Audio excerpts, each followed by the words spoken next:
a big card. We have a continuation of the Raw Tag Team Tournament with the Viking Raiders taking on the Hart Foundation. We have a Fatal 5-Way happening tonight, which is going to be for a Money in the Bank qualifier. So that's going to be fun. We have Chad Gable and Cedric Alexander. I think this is going to be a really good match in itself. Again, another Money in the Bank qualifying match. And we have the Brothers of Destruction against the New Day, which is a exactly, it's awesome, which is a tag team tournament match. We have this match, Sean teaming up with Seth to take on Shane and Cody, which is going to just be a really great match because at the Money in the Bank pay-per-view, Cody will be taking on Seth Rollins. And the main event, as you heard, if you tuned in the Mixed Match Challenge, Liv Morgan versus Maurice. And this will be in the last women's standing match for the Raw Women's Championship. So we're going to go ahead and get started with this one. Should be fun, I think.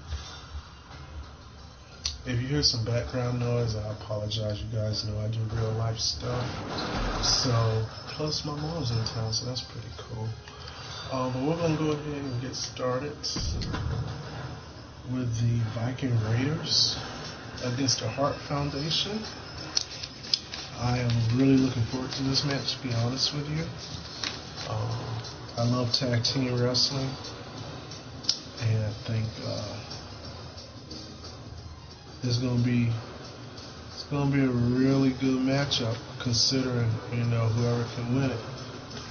We already know that Finn Balor and Damian Priest are already in the title match, so.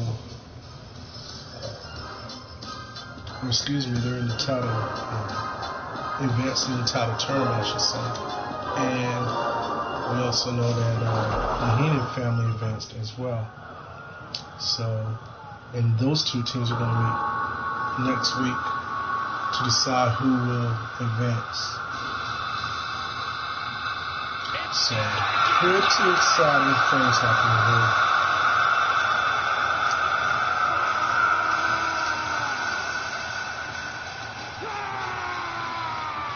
And then, of course, whoever wins the match between the Brothers of Destruction and so that's some exciting stuff happening here. I know these matches aren't the best right now, but that's what happens when you're trying to get it all set up and get things going. So that's kind of what's happening. But thank you for tuning in.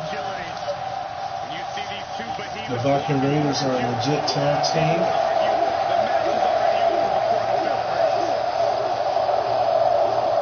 You can see that they're ready for it too, man.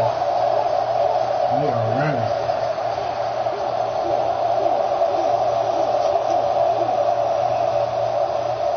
So yeah, I definitely made some adjustments on the fly here. As I made some changes, but that's all good. I'm not even sad about it. Maybe the best tag team in WWE history. But yeah, next week we got the Judgment Day against the Heenan family. And I said the two winners tonight. So it's gonna be I promise. By the time Money in the Bank rolls around, it's going to get really good, man. I promise. Just stay with me. The Mixed Match Challenge has been really good. NXT has been really good. And speaking of Money in the Bank pay-per-view, of course, we got the two Money in the Bank matches, which is why we're doing qualifiers now. We do know that in the men's Money in the Bank, JBL for SmackDown has qualified. But, listen to the card already. We got Cody Rhodes versus Seth Rollins. Currently, Liv Morgan versus Rhea Ripley, but if Liv loses to Maurice tonight, then Maurice. Really good card so far. I mean, those two matches. Oh, that was a so close one. Alright, here we go. Now the Anvil's on fire. He's part of the Mixed Match Challenge, teaming up with Natty, his daughter. They actually advanced. But yeah, back to Money in the Bank. We have Brock Lesnar and Shinsuke Nakamura will be having their second contest. I think that's going to be a very physical match. We know that Jinder Mahal has already qualified for the European Triple Threat title match. Still got some qualifiers happening. Those are happening over on SmackDown, as that will be a predominantly SmackDown title. We already know that the Hardy Boys, Matt and Jeff, and again, no disrespect to this wonderful matchup, will be taking inside of a steel cage. Marvin and represent. That's the one.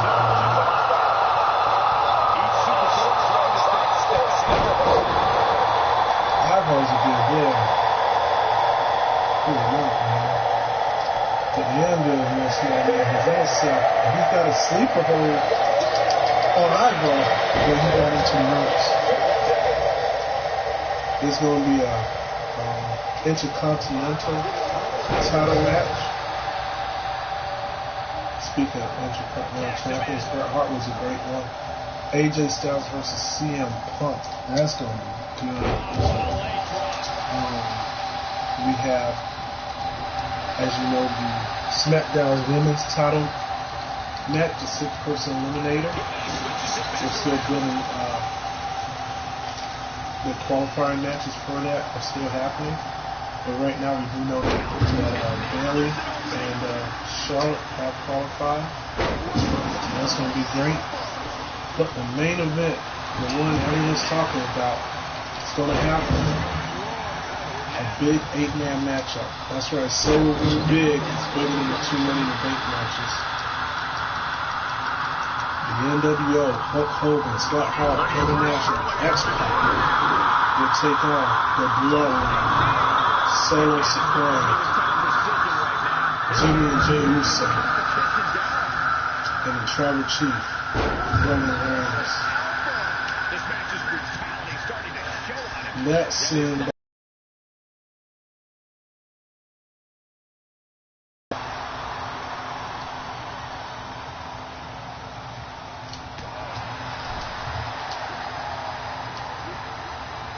Right here. Dropping a big boot into the chest of Ivar.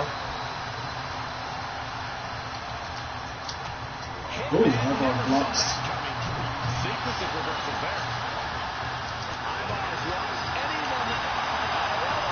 Small package. Screwball Roman 2. Oh. Wow. Okay.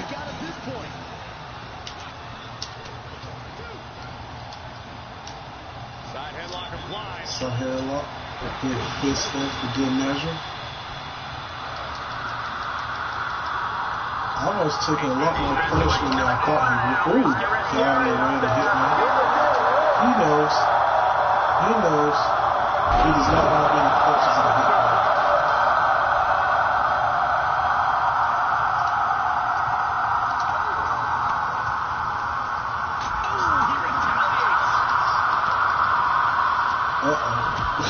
Ivar just bringing that Viking mentality into this one. Drops Brett on his back. But Brett kicks out at a count of 1. If I was Brett, I probably would have stayed down a little longer just to kind of, get his wits about him. Look at him now. He's the hit man. One of my all-time favorites. So all-time favorite. The best there is, the best there is, the best everywhere. That's his moniker. And you know what? I'm not going to argue with him. Let's see what happens here. Angle's got, oh, they're going to set him up for the heart attack. Got him.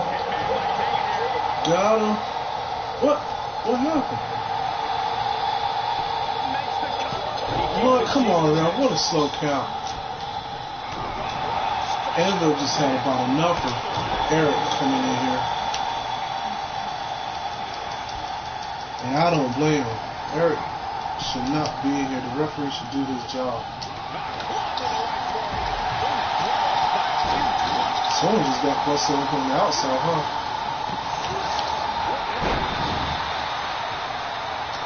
Trampling the opposition. Ivar did his homework there. Measured knee drop. Folded him up with that one.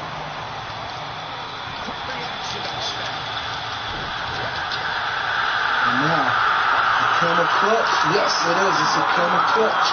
Shades of the Iron Sheik. And that's a tap out. The Hart Foundation win. They advance. They're moving on. These gentlemen get after it. Here are the highlights.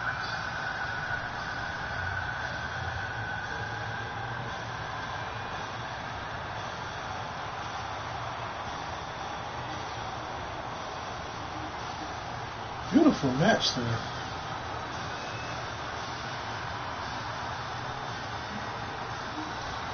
Okay. Here are your winners. Okay. The Hitman and Jim the Anvil Neidhart, the Hart Foundation.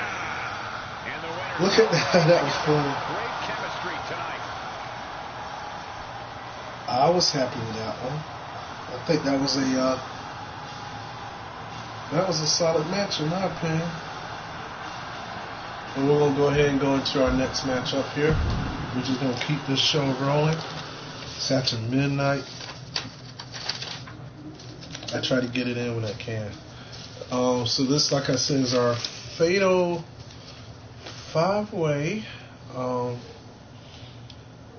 And the way this is working, I didn't explain it earlier, I apologize.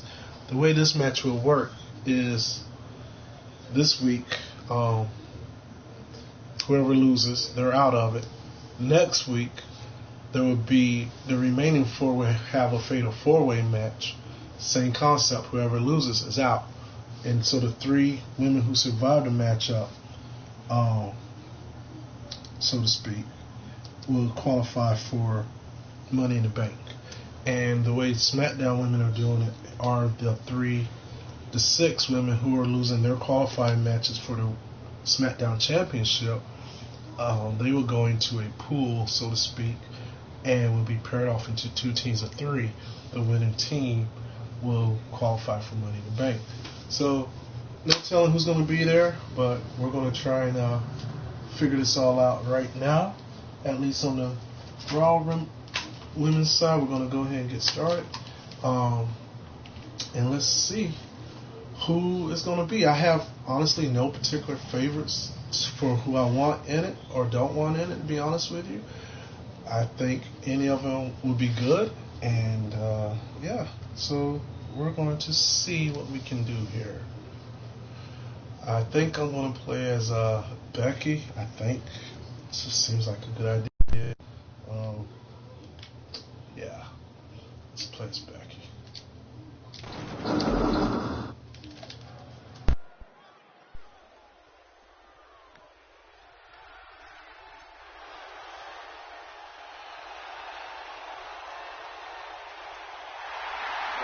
Guys, I guess we can say welcome to Alexa's playground. The following contest is a Fatal 5-Way match. Making her way to the ring from Columbus, Ohio, Alexa Bliss. It sounds ridiculous, guys, but Alexa Bliss is seemingly invulnerable since she embraced the darkness. I mean, she's turned her back on her former allies, except for that Lily doll. The same Lily doll that's right underneath your chair. What? What? Are you serious right now? I like her entrance. Byron, is the old Alexa still in there? I mean, I'm kind of wondering, but I don't really want to find out myself. And she seems happy. And she's also about to turn the ring into her own personal playground.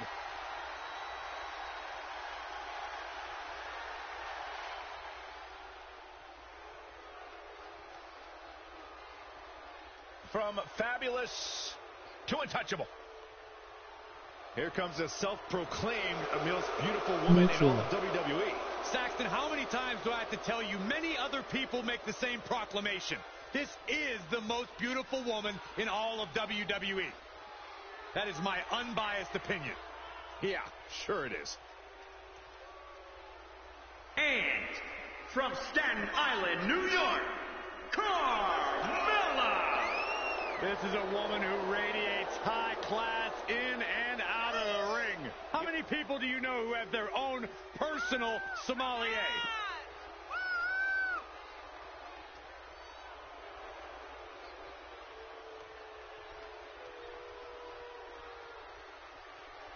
Carmella's done it all. There's no doubt about that.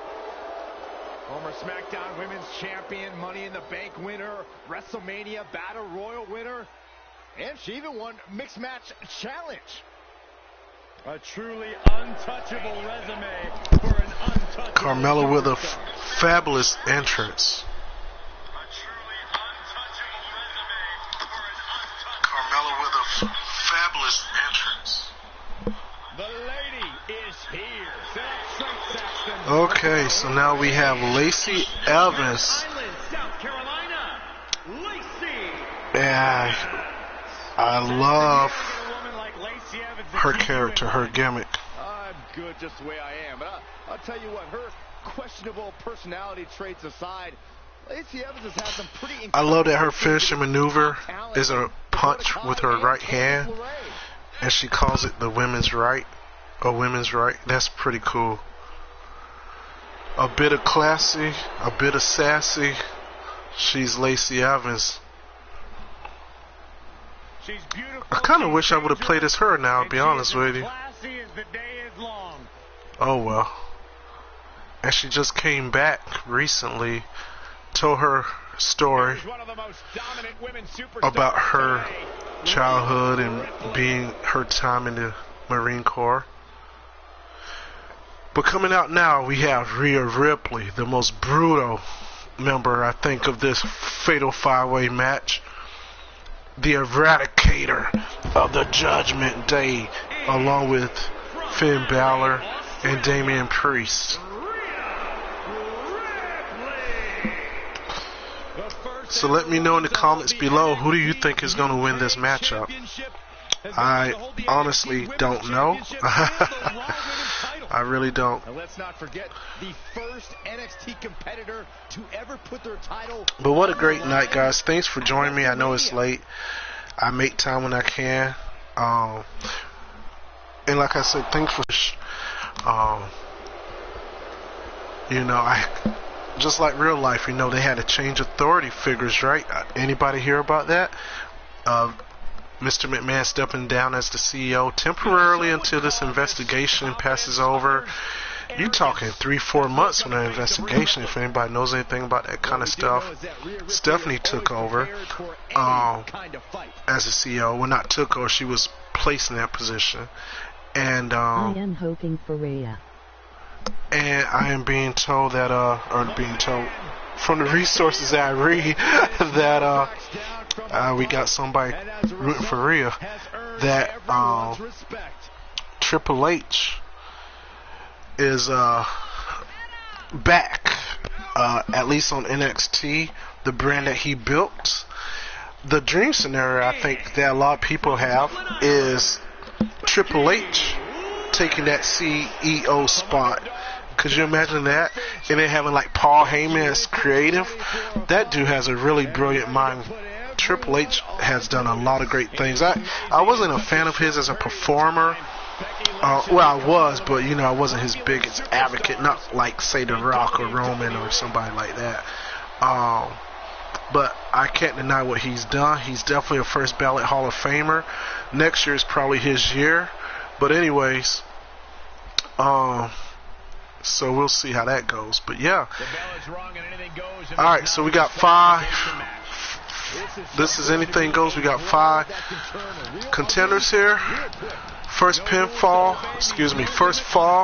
That's it. One fall to a finish. That's what I'm trying to say. That would be so awesome. Wouldn't it though? I agree. I think, say what you want to say, man, but Triple H, I mean, if you know anything about wrestling, seriously, and I'm not being funny or judgmental, I think Stephanie's great, but think about this. This girl grew up in this business. She just literally just stepped away to take a break so she could go be a mom, take care of her family, and then the board thrusts her in this position, you know, because of her father's transfer. If you didn't hear about that, that was right at like the Royal Rumble, because he wanted to have a storyline with Seth Rollins, and he was trying to, you know, write it so he could, you know, look good during the Rumble, but he got a veto, so to speak, and so yeah, and quietly released in the process. But does that cause tensions? Does that cause, you know what I mean? Does that cause, I don't know. But it's a very, if you don't know what's going on, I suggest you read it, or just send me a text. I'll tell you all about it. But yeah, I mean, $3 million of hush money, that doesn't look good. I mean, if he's found guilty, does he come back? He can't come back. I don't think it hurts. Honestly, I hate to say it, I don't think it hurts the reputation of the WWE. I think it hurts the reputation of Vince McMahon.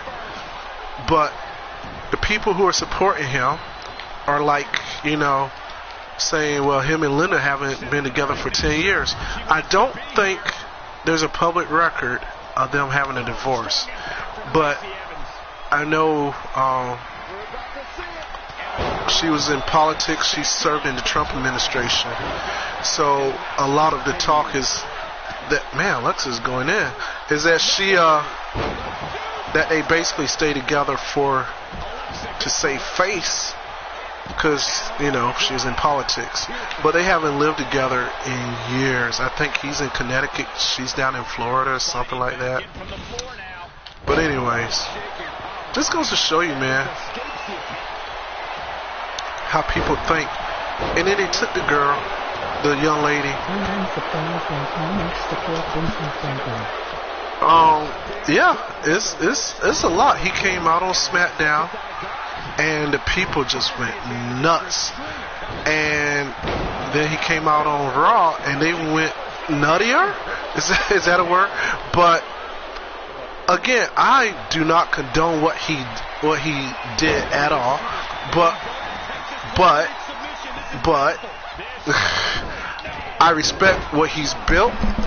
And I think he's doing the right thing by, you know, turning it over. Well, I shouldn't say turn it over, but relinquishing his position to kind of save that face of the company. One thing I think has to be stated is that if he's found guilty, this whole company, as we know it, is probably going to change. No matter who's the CEO, if it's Stephanie, if it's Triple H, if it's Nick Khan, not Tony Khan, Nick Khan. They're not related, but Nick Khan is like the Vince right-hand man, one of them. It's so sad that it ends this way for him though. I agree. It shouldn't. I mean, everybody talk about how Vince always comes out on top, you know. If you recall, depending on how old you guys are, he had a really big steroid scandal. It was a lot happening there. Back in the late 80s, early 90s, Hulk Hogan even testified against him, which was, or maybe it was for him, I can't remember exactly, but it was huge at the time because Hogan was Vince's biggest star, you know. So it was big. Sent into the corner. But I do know this: without Mr. McMahon, there would be no. I remember that. See, look at you. You're with me, right? So I know that without Mr. McMahon, though, there would be no AEW. There would be obviously no WWE. They wouldn't be videos and videos of things that we enjoy. They wouldn't. For me, there would be no road trips to go watch shows, or me planning my day around a pay-per-view. You know, so I respect him for what he did and has done for sports and entertainment, aka pro wrestling. But I can't respect, what he did to that young lady. And like I said, I feel like what people do, that's on them. I get it. But the biggest issue here is that his company is public. It's a traded company. And I think that's good night. Lacey came in there fast. And I think that's the part people forget, is that it's a traded company. So image is everything. But yeah, he overcame the big steroid scandal. So can he overcome this one? I don't know. I feel like with him stepping down, it's almost like saying, hey, yeah, I may be in some trouble here. But on the flip side of that, I also feel like it's just I don't want to say just a way, but I think it's a way to say I did something and, trying to show good faith in this investigation. But here's the other question I had. I don't know if anybody listening tonight can answer it, but isn't Vince on the board? So like who's like leading this investigation? That's what I want to know. It's not like an FBI investigation. I mean, so it's an internal investigation, right? So who's leading this thing? I don't know. I just, there's so many questions, so many things I'm wondering about this. But anyways, and I don't want to do a disservice to this match that's going on, because you can see it's pretty much a 5-star matchup right now. These ladies have fought their butts off, especially Miss Lynch. Look at her. She's still in the. I was just about to say she's still all green and no body damage, but Rhea Ripley, the Eradicator, has changed all of that. Miss Mary there, she wants Rhea to win this one. I don't know if it's going to happen, but she's looking mighty good. I would say probably the second strongest next to Becky. Every time Becky tries to do something, Rhea's getting her nose in her business. What a great matchup that would be, Becky and Rhea. Maybe they end up meeting at Money in the Bank in that ladder match. I see we got a new person joining in. Thank you. It's good to have you here.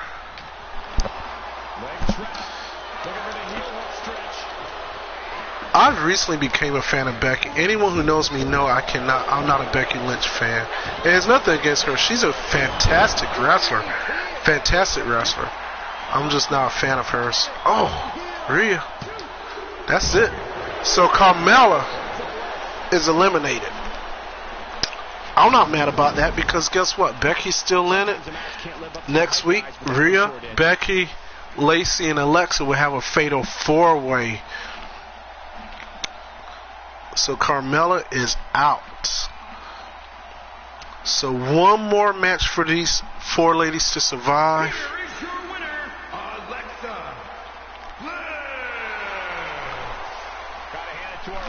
It wasn't like I don't want to say it wasn't a must win, but I mean, right? That's not a bad victory, man. That was good. The match in itself, I think, was amazing. I am not mad about it. Me either. I'm not mad about it either. I think it was good, and I can't wait until the next Raw to see if it happens again. But man, can you imagine if she gets into that Money in the Bank matchup? Wow. I mean, we already know that. That's an instant classic. It is. See, thank you. And I think on the other side, we know that Io and Asuka are qualifying or will be in qualifiers for that. Okay, so this is a men's Money in the Bank qualifying match. So whoever wins this match actually will be in the Money in the Bank match. So Chad Gable, Cedric Alexander, and of course Chad will be escorted to the ring by his manager Kurt Angle. This is an all-American team right here, along with Otis, but Otis is not making an appearance tonight. Otis has some he has some other issues he's dealing with apparently, but yeah, hopefully we'll see